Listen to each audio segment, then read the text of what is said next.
Boa tarde, boa noite.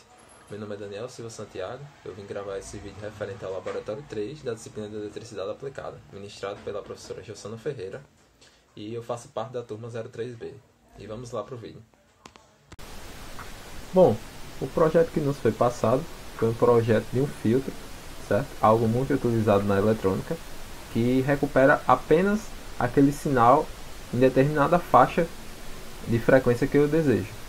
E existem vários tipos de filtro, e o filtro que nos foi passado foi justamente o filtro passa-faixa, que nos dá uma frequência inicial e uma frequência final, né, que é a frequência inferior e a frequência superior, que nos foi passada para o problema. Que a minha foi justamente essa aqui, que é 2.785 Hz, a frequência inferior, e a frequência superior é 4.122 Hz. Então eu tenho que fazer um circuito que capte justamente os valores, os sinais dentro dessa faixa aí. Então a topologia escolhida foi a do circuito em série, que tem um resistor, um capacitor e uma indutância, um indutor, né?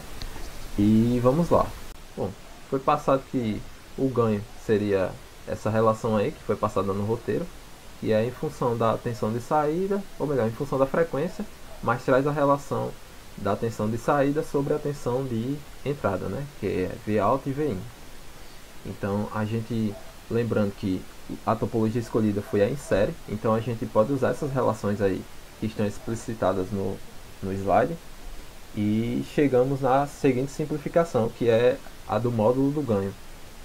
E o módulo do ganho, ele tem que ser igual a 1 sobre raiz de 2. Isso foi estipulado lá no roteiro. Então, se a gente for dividir, vai dar 0,707, né, que é justamente 70,7%. Então a gente tem que pegar os valores que está nessa faixa aí, né? O ganho ele tem que dar entre 70,7% e 100%. Como eu falei, o ganho ele tem que dar 70, ou melhor, 0,707, que é 70,7% acima. E a gente foi simplificando essa equação aqui ao lado, através de passos matemáticos, e está explicitado lá no relatório que nos foi pedido. Então eu cheguei nessa segunda equação aqui, que é justamente uma equação do segundo grau, através de manipulações matemáticas, né? Aí chegando na equação de segundo grau, fica mais fácil de saber as relações da frequência com o indutor, o capacitor e a resistência, né? Então, o que é que a gente pega aí? A gente pega justamente as raízes, né? Que é o valor mínimo e o valor máximo. Então a gente pega a frequência de corte inferior e a frequência de corte superior através das raízes dessa equação de segundo grau aí. A gente manipula essas raízes, né, essas equações de raiz que a gente encontrou, manipula até chegar em duas equações. E sendo assim, a gente chegando nessas duas equações, uma para cada frequência, né, frequência de corte inferior e superior, a gente consegue montar justamente um sistema de equações lineares. E a partir desse sistema, a gente manipula ele matematicamente, né, está explicitado lá no relatório, mas eu trouxe aqui um pouco brevemente.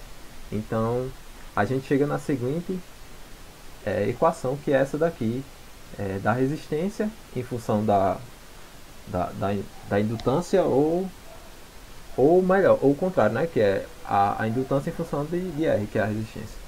Então eu decidi pegar R e deixei em função do indutor. E a gente vai seguindo esse passo a passo aqui. A gente substitui os valores que a gente já tem das frequências de corte inferior e superior, lembrando que tem que multiplicar por 2π para dar o W aqui. E a gente acha R em função do indutor, né, que é R igual a 8.400,619 L, que é o indutor.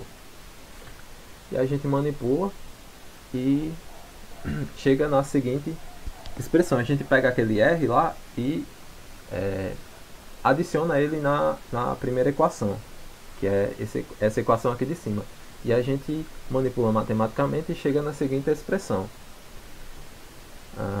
que é essa expressão aqui de cima, que deixa essa equação aqui igual a 1. Então eu tive que arbitrar um valor para C, né, para o capacitor. Então eu decidi que o capacitor ele seria 1 vezes 10 elevado a menos 9, né, ou melhor, nano, né, 1 nano. Então, com isso, eu sabendo o valor, substituindo os valores aqui, eu pude obter o valor da indutância, do indutor, que foi 2,2075 e depois fui só substituir na equação que a gente tinha encontrado anteriormente, que é R em função aqui do L. Só fiz substituir e achei que o resistor seria de 18.544,413 ohms. Tem que testar o que nos foi dado no roteiro, né? Que a gente quer que o ganho ele dê justamente um valor entre 0,707 e 100, né? 100%. E 1 no caso, que é 100%. Então eu fui testar os valores de R, L e C, que é o resistor, o capacitor e o indutor, e coloquei naquela equação lá do módulo que a gente tinha achado, que é justamente essa equação aqui, que a gente iguala a 1 sobre raiz de 2. E fazendo a manipulação matemática, né, substituindo os valores, eu cheguei na seguinte expressão que justamente bate aqui com os 0,707, né? E a gente pode ver em ambos os casos, que é para a frequência de corte inferior e para a frequência de corte superior. Bom, uma vez que foi definida a nossa topologia, a gente já sabe quais são os elementos que tem no nosso circuito e os valores deles, né? Que é o do indutor, do capacitor e do resistor. Então a gente substituiu isso lá no Faustado, no simulador de circuitos, né? Que foi o Faustado escolhido. E a gente colocou uma fonte de tensão de 100 volts e nos foi dado, para esse primeiro caso, né? Nos foi dado que a frequência dessa tensão alternada seria justamente o meio da frequência entre a frequência de corte inferior e a frequência de corte superior. Ou seja, a gente pega a média, né? A gente soma a frequência de corte inferior que nos foi dada e a frequência de corte superior que nos foi dada. E a gente soma e divide por 2 e dá justamente esse valor aí aproximadamente, que é 3,5 kHz.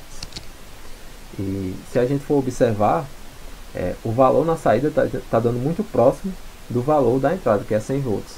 Ou seja, esse valor, e olhando o gráfico também, esse valor ele está dentro da faixa de passagem, né? Porque ele é um valor que está dentro da frequência de corte inferior e dentro da frequência de corte superior. Então, justamente ele está passando nesse filtro aí, né? Está sendo pegado nesse filtro. E o segundo caso, a frequência seria 10%, ou seja, 1/10 da frequência de corte inferior, que foi exigido lá como condição para esse segundo circuito. E foi adicionado uma fonte, né, outra fonte, como sendo um ruído. Então a gente colocou a frequência dessa fonte de ruído como sendo 10% da frequência de corte inferior, que deu justamente esse valor aí, que é 278,5 Hz. E se a gente observar, esse valor ele está fora da faixa, né? Porque ele é inferior, ele é 10% do valor de corte inferior. Então ele não vai ser captado, ele vai ficar fora, porque é um valor que está abaixo da frequência de corte inferior. E o nosso próximo caso é justamente a gente vai pegar a frequência desse ruído que a gente tinha anteriormente e vai multiplicar por 10 vezes a frequência do corte superior, né?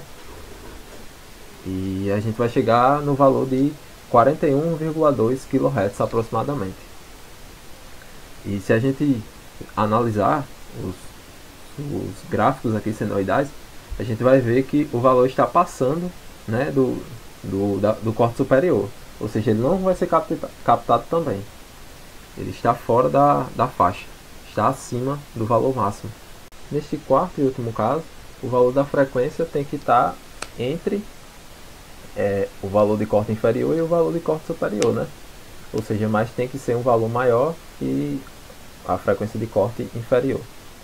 Então eu estipulei que seria igual a 3 kHz, o valor da frequência do ruído. E a gente pode ver que é um valor que está dentro da faixa, porque é um valor que, teoricamente, está dentro da faixa de corte inferior e dentro da faixa de corte superior. Muito obrigado, Foi isso.